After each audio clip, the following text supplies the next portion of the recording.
Joseph spoke about the obstacles to concentration, commonly known as the hindrances: sleepiness, restlessness, doubt, desire, anger. And later, Sharon talked about concentration and the different degrees of absorption and the different degrees of the unification of mind that one could obtain when they develop jhanas. The Buddha describes first jhana. He says, free from sense desires and improper mental contents, the yogi enters and remains in the first jhana, a subtle state of joy and happiness, born of seclusion with applied and sustained application of mind. How do we connect what Joseph was talking about, the hindrances, and which we all experience, sleepiness and restlessness? How do we connect that with this subtle state of joy and happiness?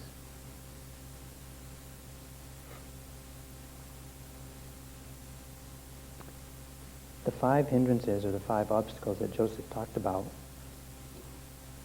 are mental factors that habitually arise in the mind. There are 5 other mental factors which directly oppose those 5 hindrances. The 5 opposing mental factors are called the jhana factors.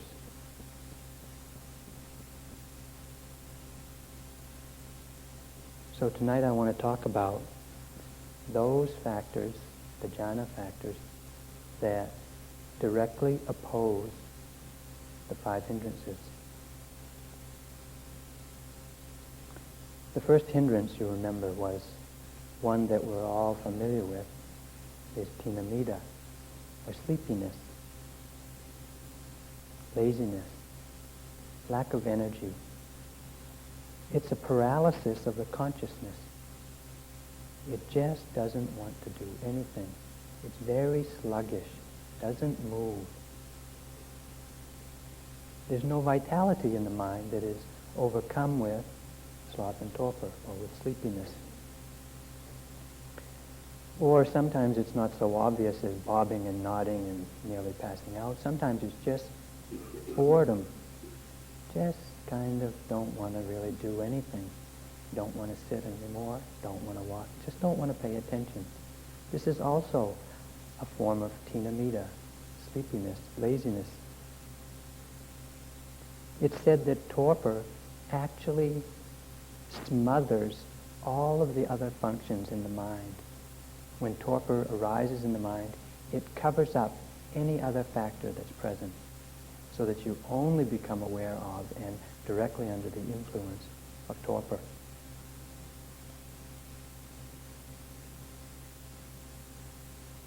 The yogi can experience it, or you should tell me how you experience it. In fact, you do when you come to report, but I'll remind you.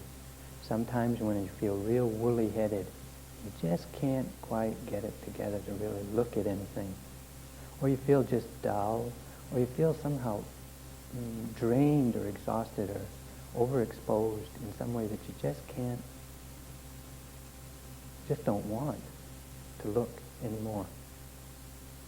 Sometimes it's real obvious. The person next to you is just about rubbing their nose on the floor with bobbing and nodding. This is a very obvious sloth and torpor.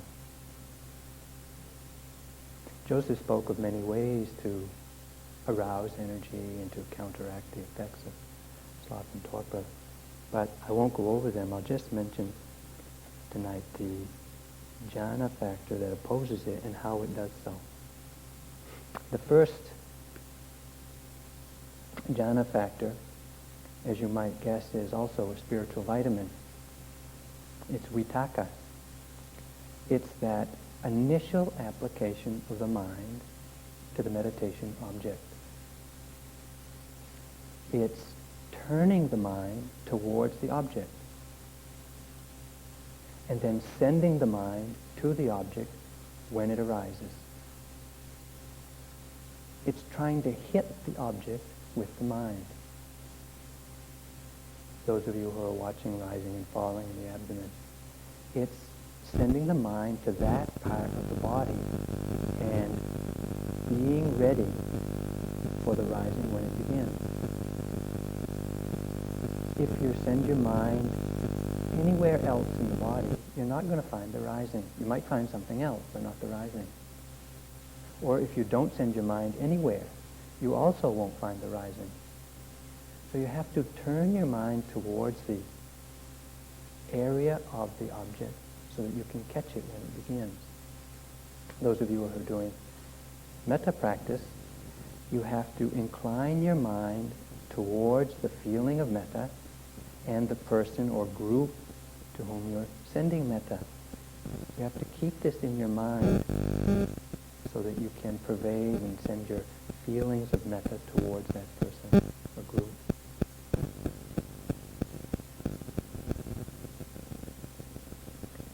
Not only one time do you have to do this, you have to continually do it throughout the whole period of meditation, which for us is from the time we get up to the time we go to bed.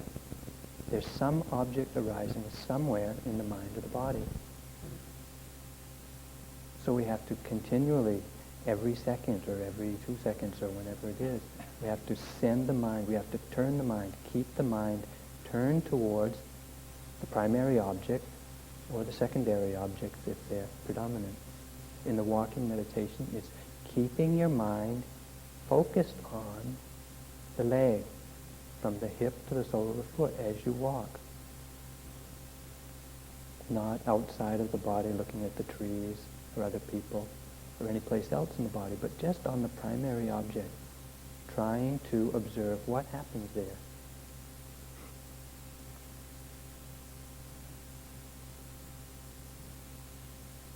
It's as if you have an object and you lift the mind and place it onto the object. Or you have an object and you actually hit it with the mind. This is vitakka.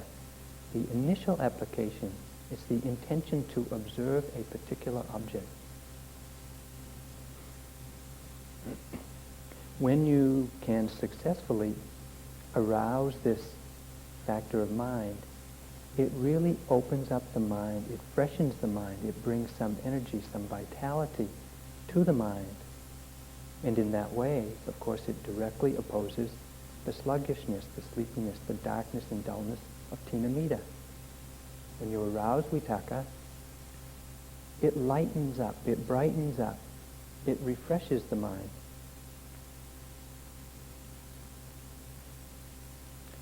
The example is given. It's the initial movement towards the object, like when a bee is flying around and it smells a flower. It immediately turns to that flower and heads towards it. It goes there. Or it's like a bird, one of these big hawks that sits in a tree, and when it's about to take off and fly, it gives some sort of jump and spreads its wings. It's that initial oomph to get going. And we need it in meditation. We need a lot of oomphs.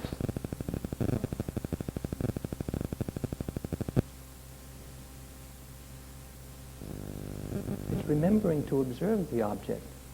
Remembering that you're doing something here. We're not just kind of sitting waiting for the bell to ring. Or, well, maybe we are just sitting waiting for the bell to ring. But if we are, we should be noting, waiting, waiting. That would be the object in that case.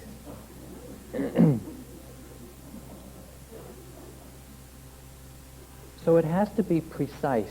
You have to aim precisely to the object, and it has to be continuous. It has to be every second. If the object changes, if the rising and falling or in and out is not observable, there is another object somewhere in the body or mind. That's the object that you want to then turn your attention to.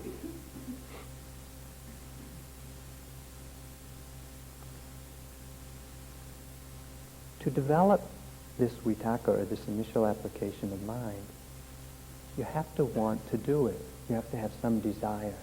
You'll remember that desire was also a spiritual vitamin. It's not one of the jhana factors because it doesn't directly oppose the hindrance, but it is necessary. The desire and the energy is necessary to arouse and to actually generate vitaka, this initial application of mind. You can see that when it's aroused and when you are trying and energized and consistently aiming your mind and bending your mind towards the object, you can't be sleepy. Sleepiness is just the opposite of that. And when you do arouse vitaka, the mind becomes light and bright, quite buoyant, kind of pliable. It can do what you want it to do when vitaka is developed. Maybe not the first time, but with a little practice, you begin to see what a mind with energy feels like. It can do things. It can go there. It can be ready. It can observe.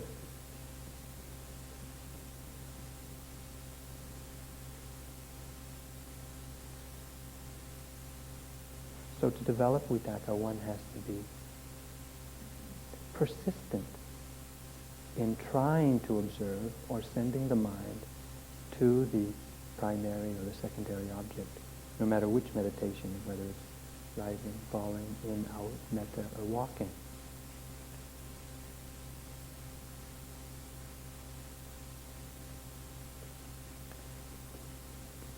So this is the first vitaka, the initial application of mind. The second hindrance, you remember, is doubt. It's uncertainty, some sort of confusion or unclarity in the mind, a wavering in the mind, not being quite sure what the object is. You've kind of sent your mind to the area of the object, but can't quite see it, don't know exactly what it is, get a vague or a fuzzy picture or a fuzzy image of the object. This is doubt operating. It's actually a degree of delusion because it clouds the mind, and the mind is indecisive, cannot see clear enough to know whether the rising is pressure or tightness, or is it vibration, or is it heat? What is it? Can't quite.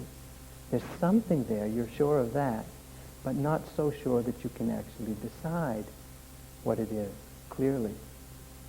This is doubt in the mind. It's as if the mind goes to the area of the object, maybe gets to the object, but doesn't stick. It just kind of glances off the object, or doesn't quite touch it. Or if it touches it, it just barely reaches it. It doesn't really get into the object. Doubt, when it enters the mind, can really undermine your practice, because you can begin to doubt whether you're doing the practice correctly, whether the teacher's teaching you correctly, whether the practice, even though you think you're doing it correctly, is going to work or not.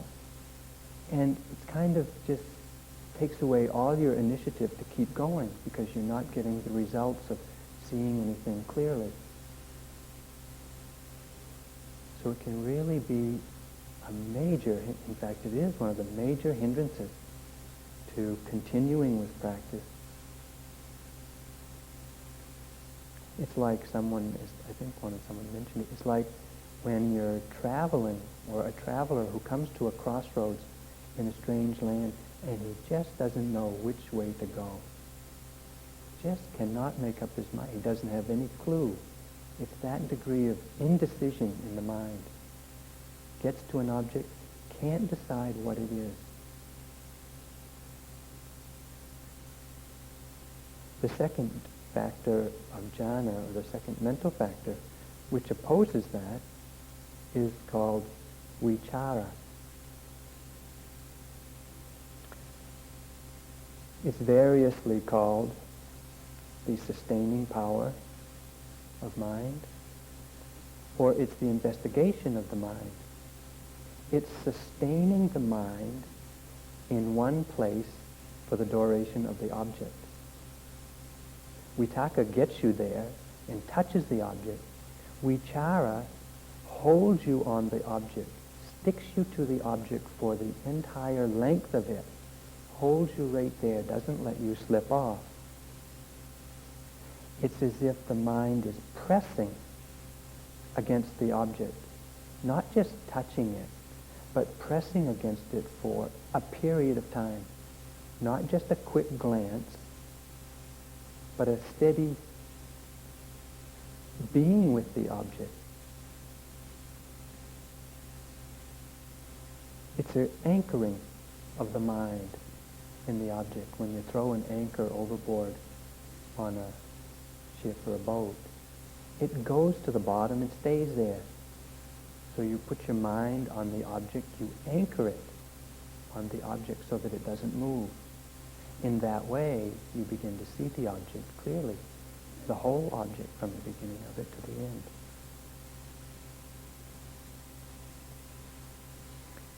It has the characteristic of examining the object or investigating what the specific nature, the specific characteristic of the object is.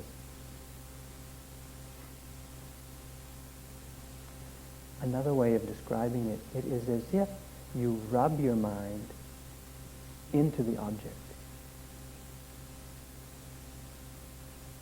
If you want to shine this bowl, and you just put the cloth with the metal polish on it, it's not going to come clean. You have to rub the cloth over the bowl to make it shiny. You have to rub your mind into and over and on and around the object to brighten up your mind.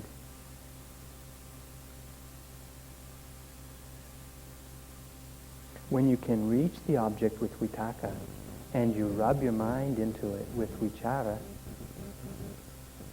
you come to know what the individual and the unique characteristic of that object is. That knowing is the beginning of wisdom. It's clear knowing. It's knowing accurately. And this is the seed of all of the wisdom or all of the knowledge that you'll gain in meditation. It's knowing the individual characteristic of each and every object as and when it arises continuously. Just that will reveal everything you need to know.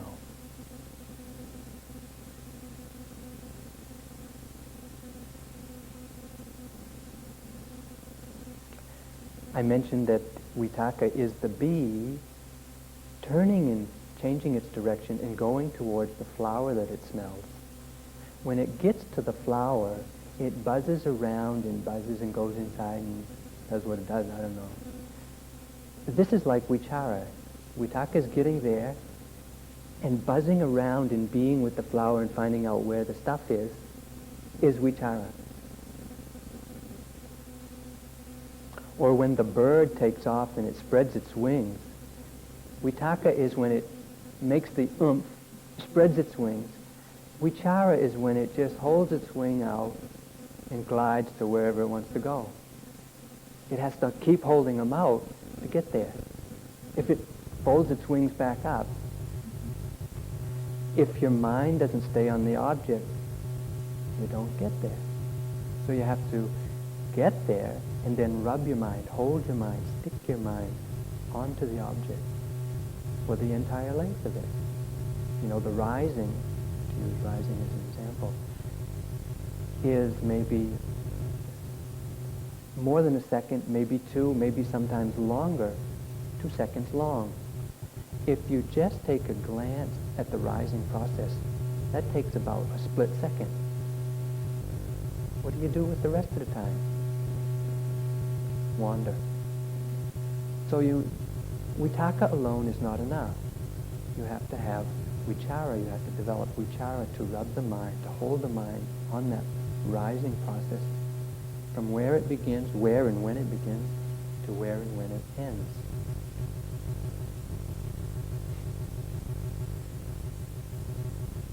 If you just take a glance at the object, you'll just maybe barely get there and then bounce off, or just glance off, skim the edge of the object, not really see the whole thing.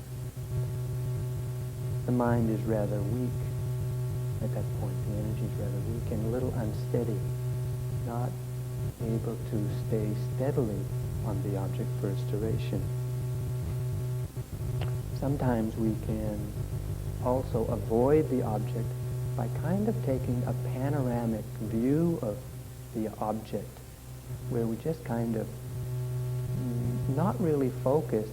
We get there, but we're just kind of taking it all in along with everything else. So we kind of get that object along with a bunch of other objects. This is not specific enough. It's not precise enough. And it's not directly in contact with the one object that we want to get. So you need to develop the vichara to stick to the precise primary object that you want.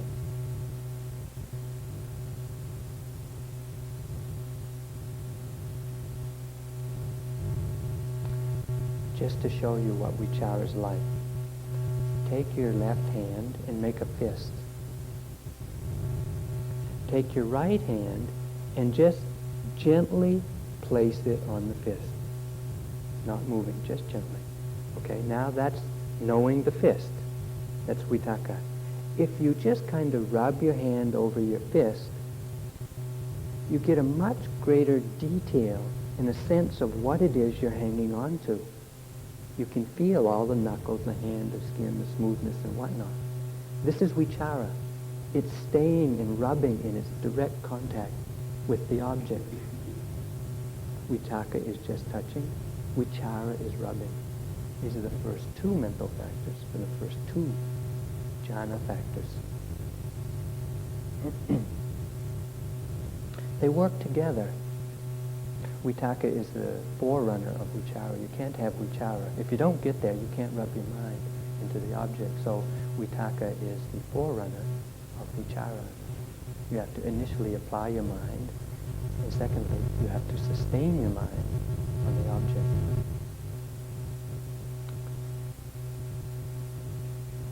It's as if the left hand would hold a pot that you were going to clean, and the right hand would rub it. This is vitaka and vichara in operation.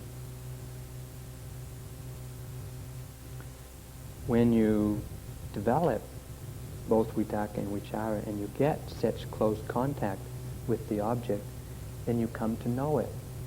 You gather some wisdom, some knowledge, which is actually wisdom. If you can continuously develop vitaka vichara persistently each moment, there won't be any opportunity for hindrances or kilesas or defilements or negativity of any sort to enter the mind. There's just no room because you're on the object for its entire length. When it ends, another object arises and you're on it for its entire length. And that continues like that. How and where can any defilements or hindrances arise? Can't. If you can continuously develop the vitaka vichara, the hindrances will be banished. When the hindrances leave the mind, the mind is actually secluded from the disturbances of the hindrances. That seclusion allows the mind and the body to become tranquil, to quiet down, to get present. It's not stirred up by anger and desire and restlessness, because there's no room for them. You're right on the object as and when it arises, continuously persisting. So the disturbances of the hindrances leaves the mind, and the mind becomes tranquil. When you're doing metta, you have to hold the attention on the person and hold the feeling of metta for the entire length of the pervasion. May all beings be free of harm and danger. Be present with the whole of it as you repeat that phrase and other phrases. not just kind of a glance at some object, the person, or the group that you're sending it to.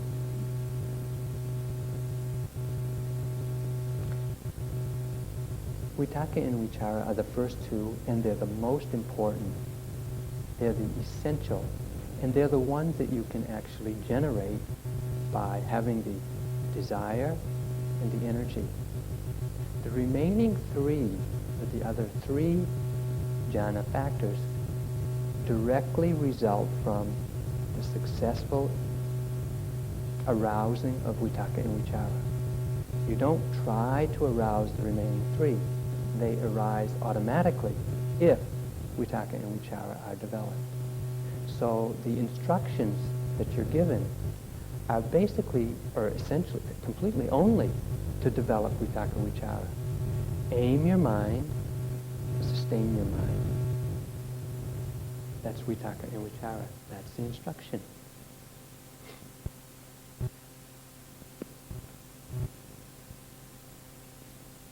The third hindrance, the third obstacle to concentration is dosa, or anger. It's aversion. It's not wanting to experience the object, whatever it is. If it's pain, it's not wanting to look. If it's thinking, it's not wanting to look at that. Whatever it is, it's wanting to be away from the object. Depression, negativity, judgment, these are also not wanting to be with what you are experiencing. And the dosa, or the aversion, manifests as, I don't like it, I'm not doing well, I wish it would go away, I want something else, time for tea.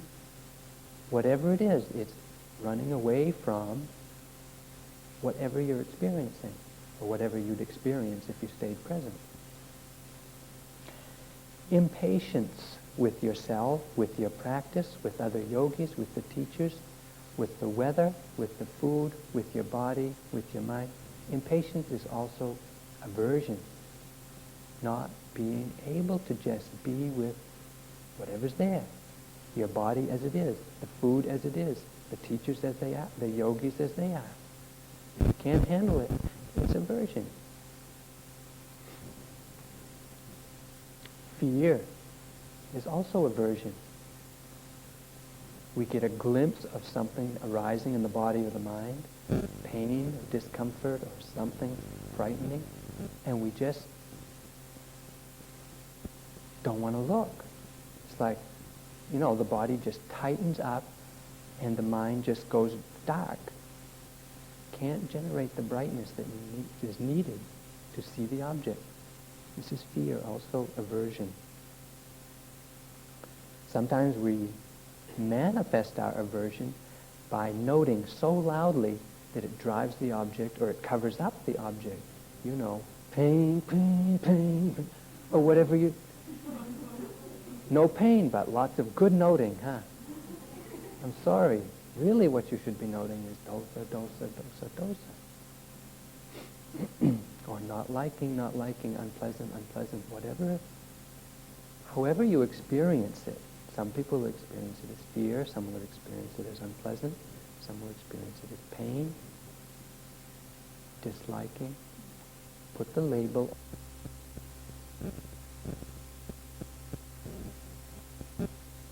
Jhana factor, the third mental factor, that directly opposes dosa, is joy.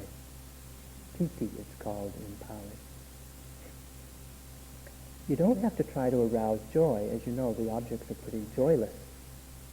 But if you can develop the vitakka vichara and actually continuously, precisely, and sustainably observe the objects, the mind gets freshened, lightened, buoyant, pliant, and it takes delight in observing the object.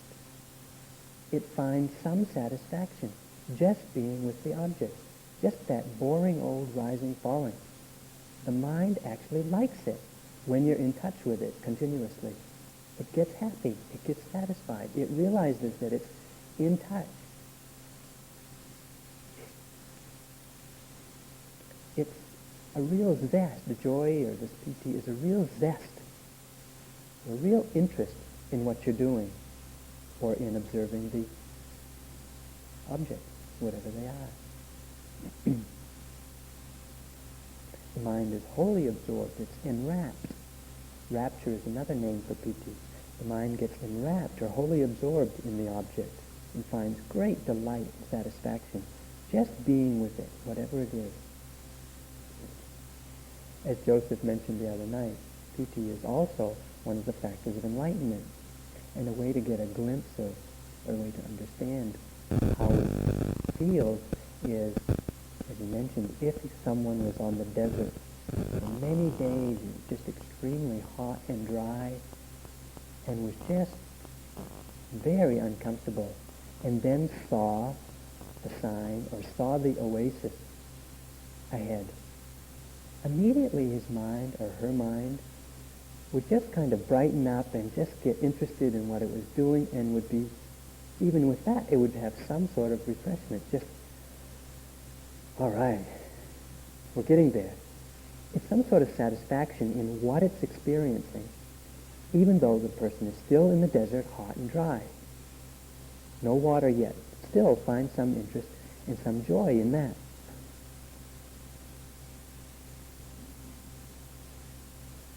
Actually, the body and the mind can get very elated when joy arises. It's very refreshed, and it actually is pervaded sometimes with very thrilling and chilling and strange phenomena, actually, compared to our everyday normal reality. There are 5 grades or 5 different degrees of joy or piti, and some of you have been reporting some of these experiences, so I mention them, it's no secret. The first is something like a minor joy, and it's just when something happens and the skin just tingles, or it's just the hair stands on ends. It's just a kind of a shudder of something. It's a very minor joy, but it actually is a manifestation of piti. The second is a rather momentary. It's bigger than minor, but not magnificent. It's momentary, and it's like a flash in the mind, a flash of joy, or a flash of lightning, or some sort of jolt, or when an airplane hits an air pocket, and just jumps, or when the elevator starts down. It's this feeling of, it's that type of experience that's also a manifestation of piti, or joy. The third degree, or the third type of piti, is what's called showering joy. It just kind of comes and rolls over the mind and body again and again. And it just is tingling and thrilling and just arouses quite a lot of energy, and it's very distinctive and unique experience for the yogi when they experience it. Sometimes the spine will get very energized and very erect, and just like super energy flowing through the body for a period of time. The fourth type of piti, or joy, is uplifting. It's very strong, and it's a mental factor that can spontaneously move the body. In a very mature form, they say it can levitate the body, but some yogis may experience where their eyes are fluttering and blinking, and their head is moving forwards and back, and their spine is moving, their arms, legs are moving, or they're bobbing and nodding. All sorts of involuntary, sort of spontaneous manifestations of extreme interest. This is the manifestation of joy. Sometimes it has the feeling of riding a roller coaster where you're just swooping and swooning, and you seem or might feel like you're moving all over the place. You might be actually sitting completely still, but it feels like it's just thrilling and chilling and very exciting, actually. The fifth, or the mature form of piti, or joy, is called pervading piti, and it fills the body completely. There's no part of the body that isn't touched with this really blissful, delightful rapture that's so tingling and just enlivens the whole mind and body. It's as if you were filled up with helium or something. Very light and buoyant and just completely rapturous. So you can see if you were experiencing some joy, if your vitaka vichara was consistent and steady and you were experiencing some interest, some delight in the objects that you were observing, and joy was arising, it would be absolutely impossible to have dosa in the mind. How could you dislike what you were experiencing when you're feeling such joy and lightness, when dosa or aversion is such a dry, heavy condition in the mind? So joy has the function of, or is manifestation of extreme interest or a zest, an obsession, a really great satisfaction in observing the primary and secondary objects. Or if you're doing metta, it can manifest as a real heartfelt gushi-mushi metta, where you're just really into it. And there's just no doubt that you're beaming loving kindness to whoever, whatever group. It can just feel so soupy, good, piti when you're doing metta. You don't have to try to arouse joy. You just have to try to see the object. Joy will come on it by itself. The fourth hindrance, the fourth obstacle to concentration, you'll remember, was worry, agitation, restlessness. It's the mind that just isn't quiet, won't settle down, kind of caught up in the past and remembering the past kind of regretfully. I didn't do this, I should have started meditation earlier. I shouldn't have done all those other non-meditative things that I did for so long, or yesterday. It's just kind of hanging out in regret, remorse, agitation, restlessness, worry. Can't get to the object. Close, but just won't stay there. It's like the wind blowing the leaves over the lawn. The leaves get to the lawn, but then the wind blows and the leaves don't sit still. They just kind of go skimmering across the lawn and they don't stay anywhere. It's like a restless mind. Gets to the object but just keeps skimming around and doesn't really stay there, doesn't really rest on the object. It's restless. The mind is restless. It's scattered. It buzzes about.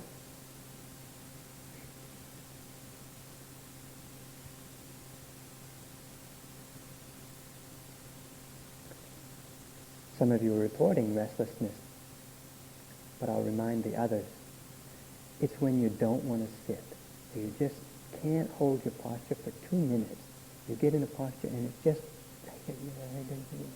and the mind just won't settle down. It's just, and you can't get comfortable. You just won't be with it.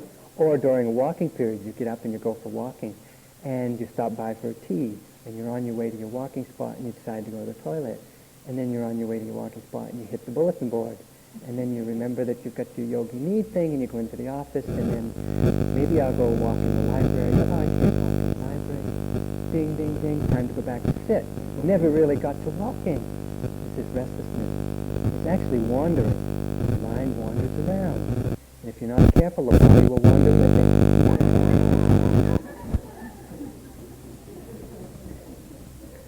Sometimes restlessness is manifested because we try too hard. We have too much energy. We're just striving, we're just trying to get to that object. So much energy that we go beyond the object. We overshoot the object. The object is there waiting for us to get there, but we go flying by because we've got too much energy and it's not directed properly. This also is a manifestation of restlessness, or restlessness is manifested. A lot of thoughts, restlessness. If you want to stir up restlessness, talk. Or receive a note from somebody. That'll stir up. That's what restlessness is. Okay? I'm not suggesting it, but you'll recognize it when it happens. I used to live in a very remote place, and we used to keep bees.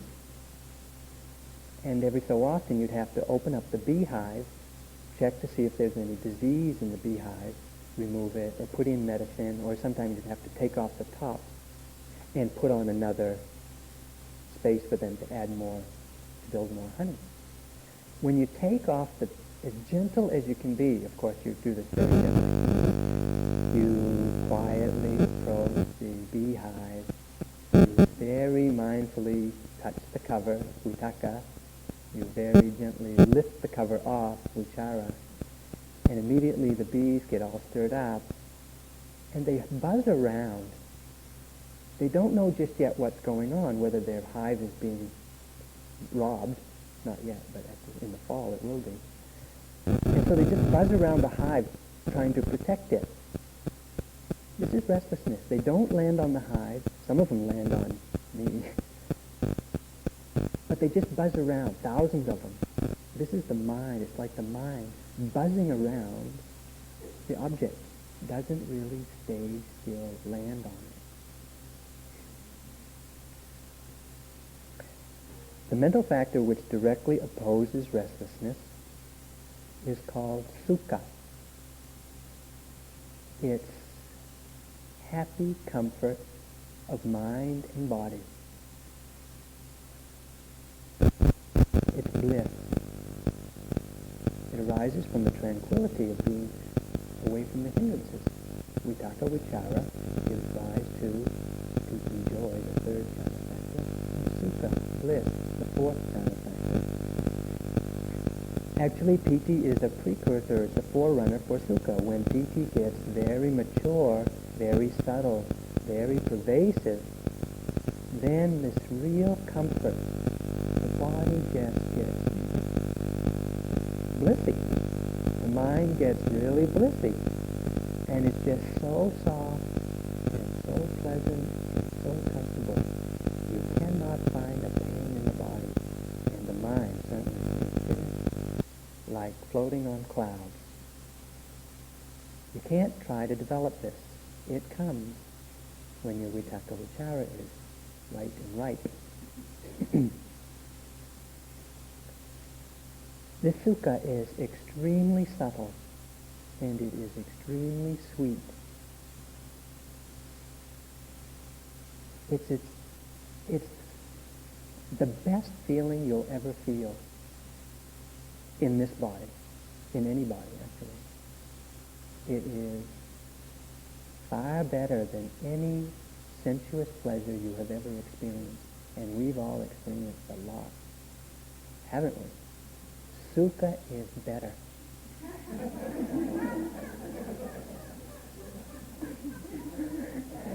Sounds like a laugh of recognition.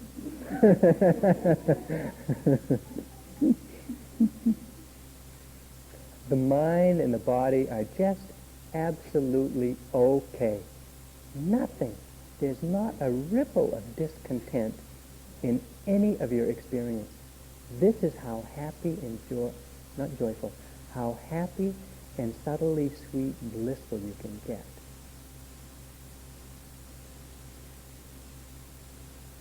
How can you worry if you're feeling that? How can you have remorse over having done something or not having done something? Or restlessness? Can't have it. It's as if you're just sitting on a cloud, or just riding on the flying, actually. Just so soft, fluffy, very fluffy.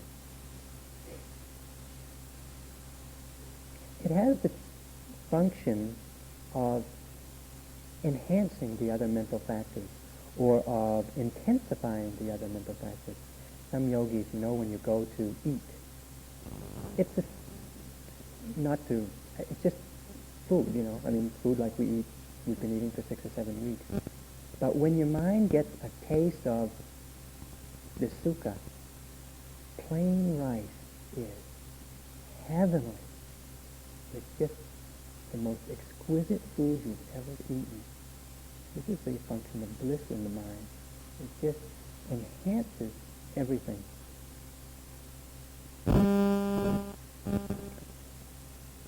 But I should remind you that this sukha does not arise from sensual objects, sensual pleasures.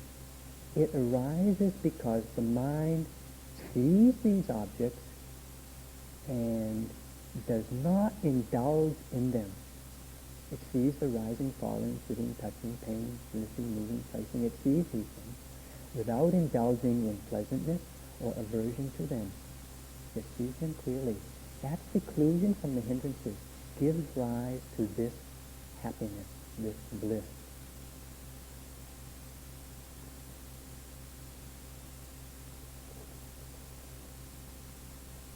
When you're feeling this bliss, you cannot have any flurry, hurry, worry, restlessness, anxiety in the mind. And this happiness of mind and body is the cause of the fifth jhana factor, or it causes the mind to become concentrated. But first I'll mention the fifth hindrance, or the obstacle to developing deep absorption or concentrated mind. And that is lobha, desire, wanting, neediness, the burning of just not being satisfied, wanting one more cupcake yesterday or the day before. It's that agitation that just won't settle down, just wants. That's what it is. It's wanting in the mind. It's the wanting mind. It's wanting something other than what exists. It wants the sitting to end quicker than 60 minutes. It wants a little more dessert. It can want many things. It can want pleasant experiences. Maybe you'll want some of this bliss. Wanting. This is the wanting mind. It's a hindrance. It disturbs the mind. It prevents the arising of these mental factors. It's a clingingness or stickiness in the mind. It's like contact cement or Velcro. You put two pieces of Velcro together, they stick. The mind sticking to objects is greed or lobha, attachment.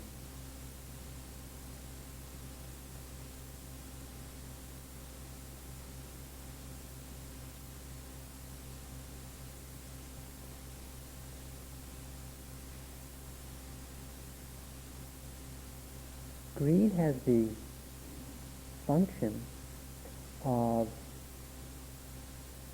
seducing the mind to participate in this object, whatever it is, whether it's food, or the sunset, or looking at someone, or listening to something. When greed is in the mind, it seduces the mindfulness to go to that object and indulge in it or with it. As long as one cannot give up that object, just see it for what it is. It's just an object, it's seeing, hearing, whatever it is. As long as you can't give it up, you're stuck to it. This is the stickiness of lobha. When you're sitting and you feel uncomfortable, there can often arise in the mind the desire for, or an idea of, sitting without this discomfort. And the mind sticks to that idea. If I just shifted my posture a little bit, I wouldn't have it. And the mind just, even though you haven't shifted yet, the mind hangs on to that idea, that belief, that wanting not to experience this discomfort. And if you can't let go of that idea, if you note it, okay. And if you have the intention to move and you know that, okay. And if you then move, that's okay. You're still with the object. But it's the feeling of this stickiness, wanting something that doesn't currently exist. The fifth jhana factor, the fifth factor of mind, which directly opposes this greed or this stickiness, is concentration, one-pointedness of mind. It arises from the vitakka, vichara, piti, sukha. When the mind is on the object sustainedly and joy rises, the joy when it's mature gives rise to this happy comfort of mind and body. When you're that happy, you're perfectly satisfied with whatever object is arising. You don't want to go to any other object. Couldn't care less. Can't give it a thought. You're perfectly happy with whatever's arising. the mind, all of the factors of mind go into that object and stay there for its duration. This is concentration of mind. It's called ekagata. Eka means one, aga means point, gata means gone to. The mind has gone to one point, one object, and it stays there. It's like the mind becoming a searchlight, a spotlight. It has a very narrow focus and it stays on one object. When you go to a concert, whether it's the Boston Philharmonic or the Grateful Dead, sometimes there's just one person on stage lit up. They're spotlight. The spotlight's on them. That's what the mind does to the object when it gets concentrated. All the other things going on in the body and mind are out of sight, out of light. The one object you want is got the light on it. The mind is deeply and completely, fully with that one object. This concentration of mind has the function of pulling all of the factors of mind together. All of them, all of the necessary and all of the attendant mental factors go into the object. It's like when you're making cake, you're making bread. You mix all the dry ingredients together, you mix all the wet ingredients together, and then you mix the two. The wet holds all of the dry ingredients together. The flour, sugar, baking soda. It's been a long time since I made bread. I can't remember what else goes in it, but all of the dry ingredients are kind of fluffy and will fly away until they get mixed with the wet ingredients. The factors of mind are kind of fluffy and will fly away until they get mixed by, pulled together by, this concentration of mind.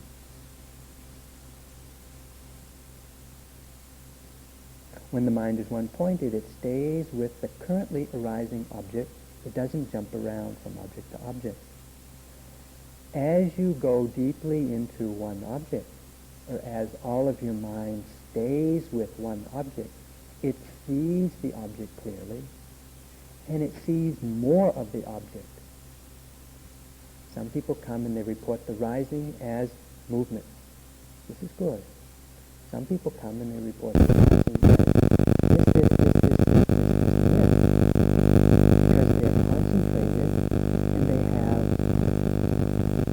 knowledge, extensive knowledge of that one object. In the lifting, 2 seconds long of walking meditation, there are innumerable objects to be observed. If you're concentrated, you'll see them. Lots of things happening in the leg.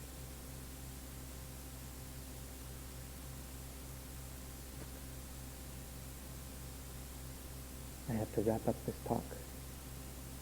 It's nearly time.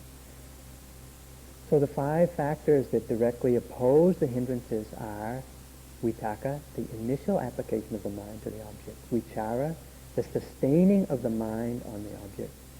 When these two are developed, they give rise to great joy. You find interest in the object, and joy arises. When joy becomes mature, happiness of mind and body arises, great tranquility and bliss.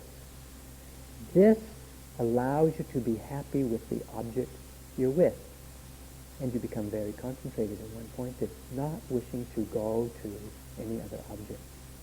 These factors banish the hindrances from your mind. If you're practicing vipassana, when you get concentrated, you see more of each object. And as I said in the beginning, if you see the object clearly, if you see the unique individual characteristic of the rising, the falling, the lifting, moving, placing, and secondary objects as and when they arise, that's all you need to see.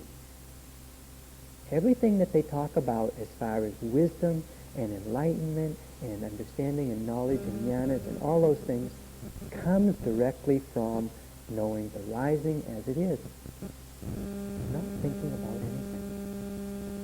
Concentrated mind brings you this wisdom, this knowledge. If you're practicing metta and you develop these jhana factors, these factors of jhana, it's not jhana just to experience them. jhana is something else. But you're developing the factors that will take you to, or when mature, may result in your attainment to jhana. And if you develop them highly enough, you can attain higher jhanas. In both instances, the effort needed is to aim your mind to the object and to hold it there. Vitakka and vichara. So let's sit and develop our practice.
Teaching by พระอาจารย์ยันกรักอมโร 6 December 1990.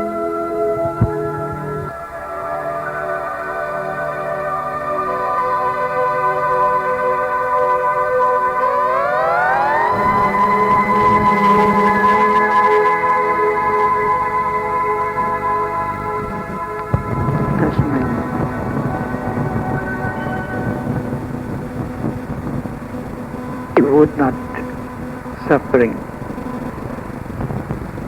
If with our attachment, no more suffering. We still have suffering because we have attachment.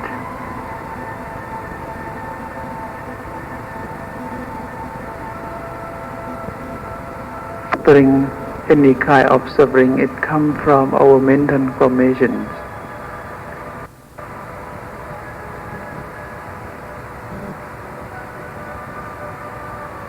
We have the heart of void, or have voidness in our heart. Anything cannot disturb your mind. Even you see bad actions, even you hear bad talking, or any kind of problem, any kind of obstacle cannot disturb your mind. You can overcome it.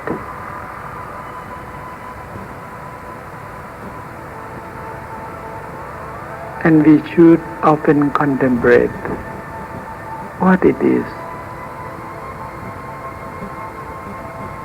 And then we see the true conditions. Anything outside or inside, it's just only phenomena. It's just only the processes of nature. It's just only natural on. It is sadness. The Buddha said it is sadness. If we don't attach,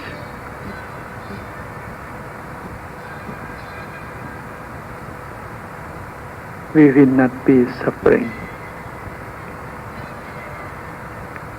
And now, first step, our practice, meditation. We try to control our mind, be calm, and learn how to overcome.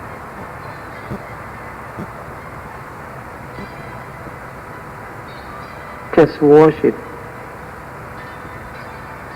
Just acknowledge every moment in present moment with silent mind, with refined awareness.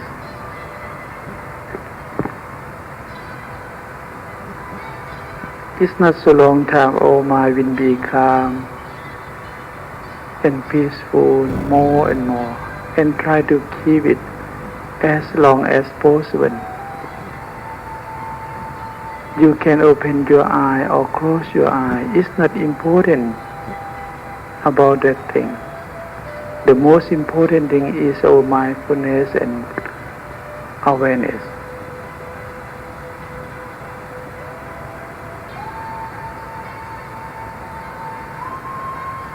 ให้ตั้งอกตั้งใจเป็นการเฝ้าสังเกตดูตัวเองอย่างนี้เหยียบทุกลมหายใจเข้าหายใจออกจะลืมตาหรือหลับตาไม่เป็นประมาณที่สำคัญคือมีสติรู้อยู่ทุกขณะ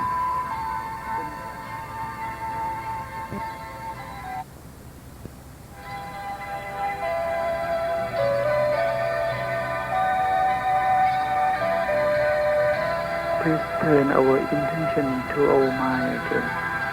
Watch inside with silent mind.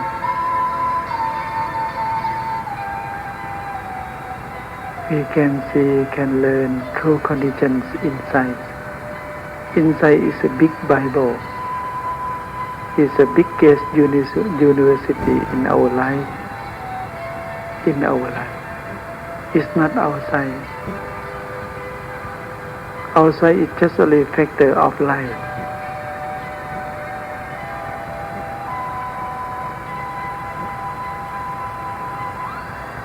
The main of our life is ourselves.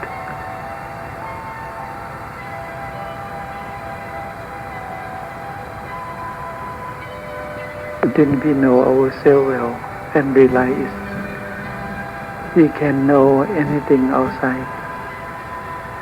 We can understand anything outside very well, very clear.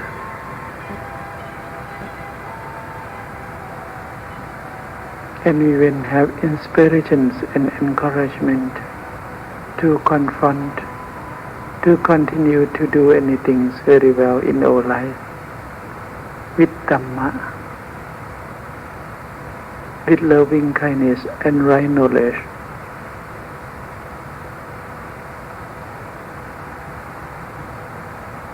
But we must practice it. We must develop it.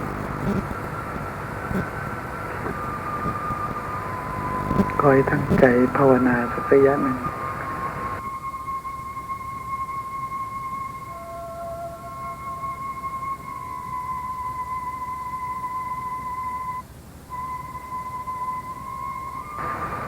If we try to practice more and more again and again, once time in future we can free from all suffering. Even we still have suffering or problem, we will have less problem, we will have less problem, we will have less suffering. If we try to practice and develop more and more, finally we can find peace and real happiness. We still have chance, we still have purpose in our life. It's not so late. It's not too late. If we start embracing now, don't wait tomorrow. Don't wait for the future.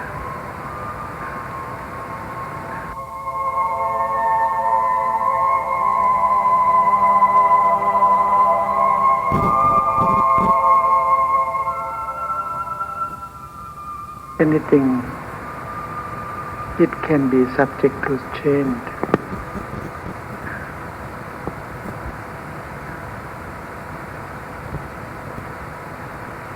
The present moment is the most important.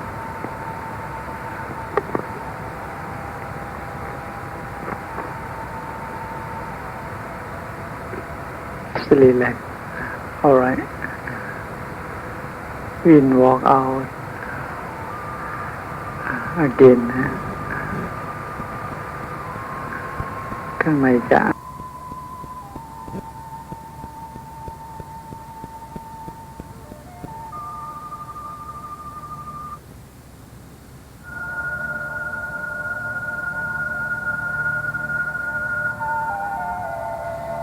มรณังสุเวอัตถิวกิจจังมาตปังโกนชยามรณังสุเว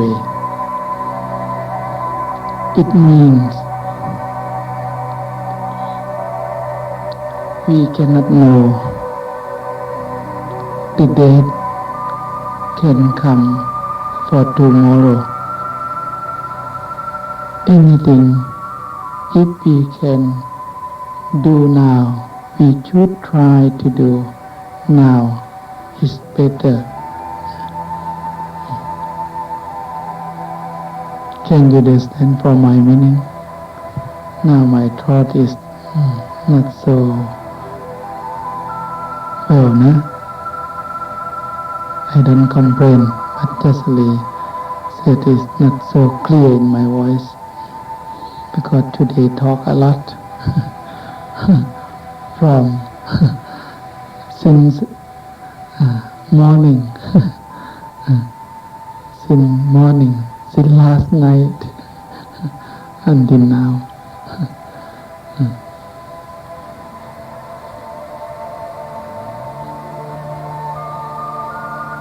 You should have hiddenness. Try to develop our goodness, our mind more and more.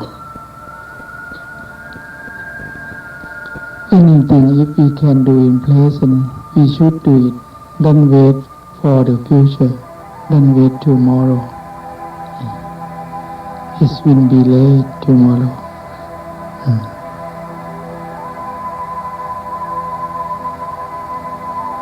Anything it can change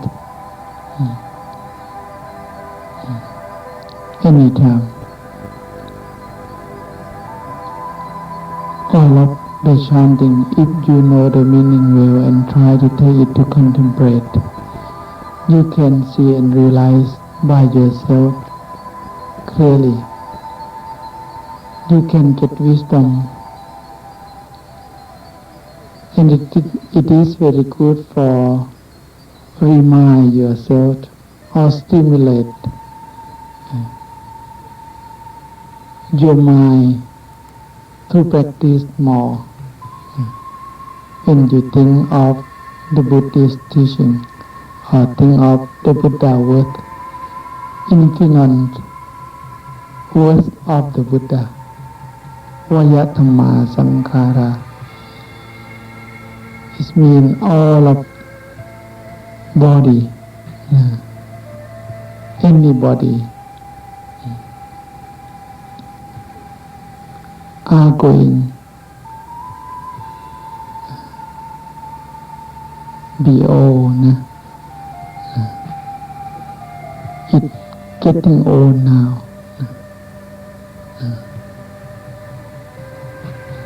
And finally, we must live from this body. We must live from this world.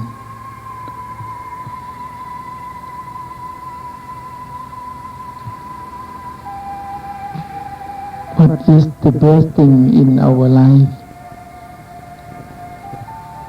We leave it in behind before we leave from this bone. The best thing in our life is Dhamma. It means goodness, virtues, and calmness. It means it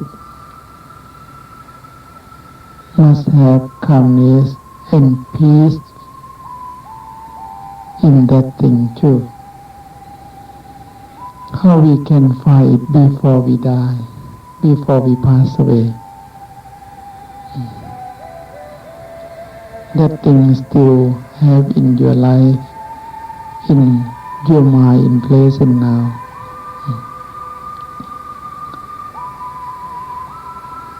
How we can find it? If we have good practice enough and try to train ourselves, one would try to train and develop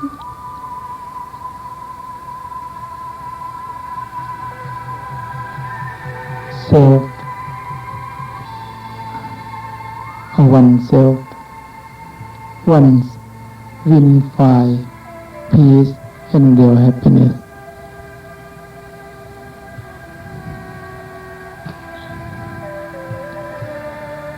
And finally,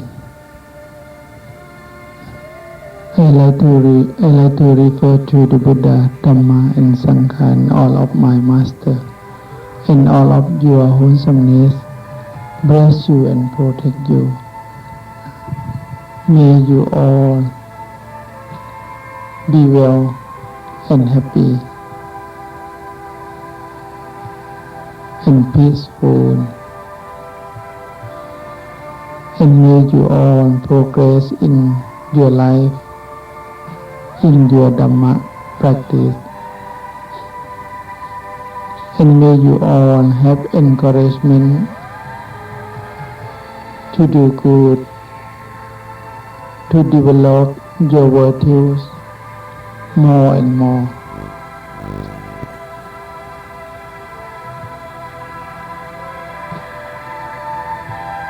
Until the end of breathing. And may you all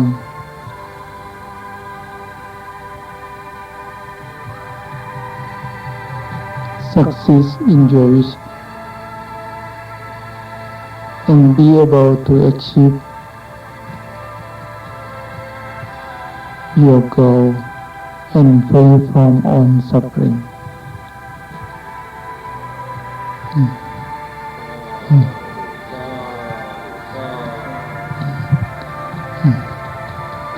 ท้ายที่สุดก็ขอเอาไว้